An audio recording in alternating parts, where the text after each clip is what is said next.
So I'm working in Greensboro, North Carolina. I'm working at a comedy zone. And comedy zones, as far as clubs go, they're independently owned. So this has no reflection on the comedy zone as a whole.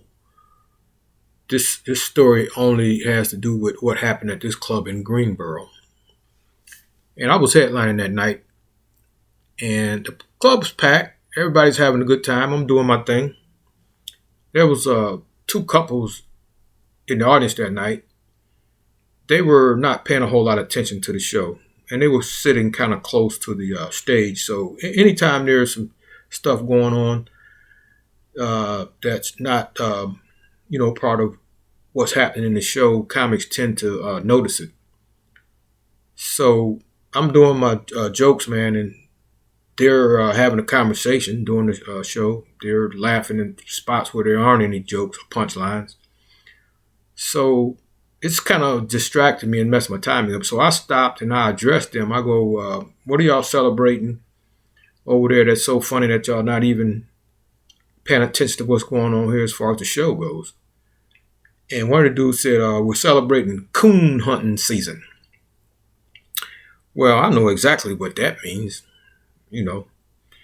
It's sort of a put-down phrase that racist people use because we were referred to as coons. And he was kind of saying it in a coded way, but everybody knew what he was saying and what he meant by it. So I told the audience, I said, I'm going to have to stop my show for a minute because I got to address this guy.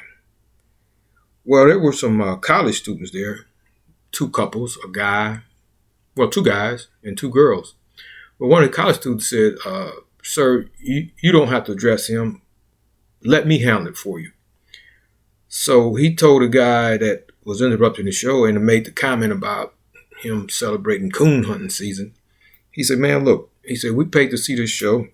He said, this is a good show. This comedian's funny. We having a good time. He said, y'all are over there talking. You're being disruptive. He said, why don't y'all just be quiet, settle down so the rest of us can enjoy the show? So the guy that made the comment about coon hunting season said, why don't you make me shut up? And what the hell did he do that for? Because that guy stood up, man, and cracked him in his jaw. His friend cracked his the redneck guy's friend in his jaw. The girls jumped on the guys that's causing the disturbance, jumped on their girls and started whooping their ass. Man, drinks flying everywhere, tables flying everywhere, napkins flying everywhere, people flying everywhere. Man, they tore this damn club up. I mean, they tore it up, man. And I have to say, them college students, they was whooping them other people's ass, man. They had to be rescued. The staff had to come in there and try to break it up. People in the audience had to, they helped breaking it up. And there was an exit door, which was like a fire escape door that was in the club, like on the side. And they somehow got them out of that side door, man, because they was getting their ass handed to them. So afterwards, man, the staff started putting the room back together, putting the tables back together, cleaning up the mess and everything. I'm still on stage, man. And at this point, my jaw is dropped, man. My mouth open. I'm like, what in the hell just happened here? So I didn't really know what to do, man. So the only thing I could think of was I just tried to be funny and try to, calm the situation and get the right energy back in the room. So I said, man, look, I just came here to be funny and give a good show, but I done ended up in a Jerry Springer damn episode. And the audience laughed, man. And from that point forward, I had the crowd back and the show resumed like if nothing had ever happened. And I don't know how I pulled that off, man, but everything seemed to have worked itself out. So after the show, man, I talked to the two guys and the two girls, man. I say, man, I really appreciate y'all like handling that situation for me.